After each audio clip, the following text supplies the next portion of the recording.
Guys, কিছুদিন ধরে চলছে আমাদের এলাকায় বিশাল ফুটবল খেলা। আর এই ফুটবল খেলা যে সবার জনপ্রিয় সেইটার বোঝার বাকি নেই। এই ফুটবল খেলার কথা একবার কেউ শুনলে জালুয়ে জাল ছাড়ে, হালুয়ে হাল ছাড়ে। তবুও জনপ্রিয় ফুটবল খেলা দেখতে সবাই চলে আসে। এই বিশাল ফুটবল টুর্নামেন্টটির পুরস্কার হিসেবে ছিল গরু এবং খাসি। Hello guys, welcome to my new blog. Hi, আমি মিরাজ, আর আমার সাথে যাকে দেখছেন গাইবান্ধা জেলা টিমের প্লেয়ার আমাদের রাজ্জাক ভাই। আপনারা তো অলরেডি ভিডিওর ইন্ট্রো, টাইটেল, থাম্বনেল দেখে বুঝাই গেছেন আজকের ভিডিও কি নিয়ে হতে যাচ্ছে। গাইস, মূলত আজকের ব্লগ ভিডিওটি হবে জনপ্রিয় ফুটবল খেলা নিয়ে। খেলা দেখার উদ্দেশ্য করে বাসা থেকে ডিরেক্ট চলে আসি আমার পার্শ্ববর্তী বাজার গিদেরি প্রধানের বাজারে। সেই সাথে সৌরভ স্পোর্টস দাঁড়িয়েপুরের কিছু হায়ার করা প্লেয়ারের সঙ্গে আমার দেখা হয়ে যায়। দেন একটু পর চলে আসে আমার জাহিদুল নানা তার টমটম বাইক নিয়ে আমাদের প্রধানের বাজারে। মূলত এই বাইকে করে আমরা চলে যাব আমাদের কামারজানি বাজারে বিশাল ফুটবল টুর্নামেন্ট দেখার জন্য। যে কথা সেই কাজ, আমরা তিনজনেই রওনা দিলাম বিশাল ফুটবল খেলা দেখার জন্য আমাদের গাইবান্ধা জেলার কামারজানি বাজারে। দেখতে দেখতে আমরা চলেও আসি আমাদের কামারজানি বাজারের সেই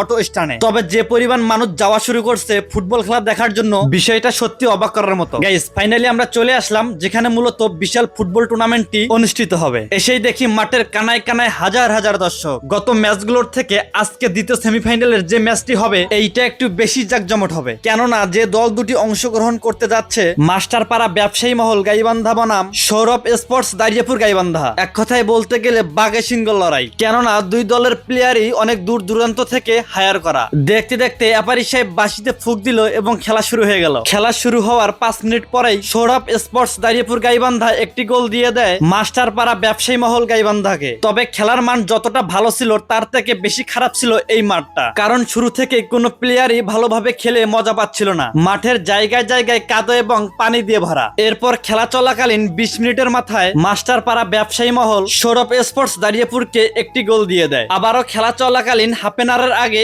একটু পরে আবারও গোল দিয়ে দেয় মাস্টারপাড়া ব্যবসায়ী মহল, যা হাফ এন আওয়ারের আগেই সৌরভ স্পোর্টস দাঁড়িয়েপুর একটি গোল দেয়। অপরদিকে মাস্টারপাড়া ব্যবসায়ী মহল 2টি গোল দিয়ে এগিয়ে থাকে। হাফ এন আওয়ারের পর খেলাটি পর্যায়ক্রমে চললেও কোনো দল কাউকে পরবর্তীতে আর গোল করতে পারেনি। অবশেষে মাস্টারপাড়া বন্ধু মহল 2-1 গোলে জিতে যায়। আর হ্যাঁ গাইস, আপনারা যদি এই টুর্নামেন্টটির ফাইনাল খেলা দেখতে চান 26শে জুলাই বিকেল 4টার সময় আমাদের কামারজানি বাজার গাইবান্ধা সদর গাইবান্ধায় চলে আসবেন। সেই সাথে আজকের এই ভিডিওটি এ পর্যন্তই। সবাই ভালো থাকবেন, সুস্থ থাকবেন, আল্লাহ হাফেজ।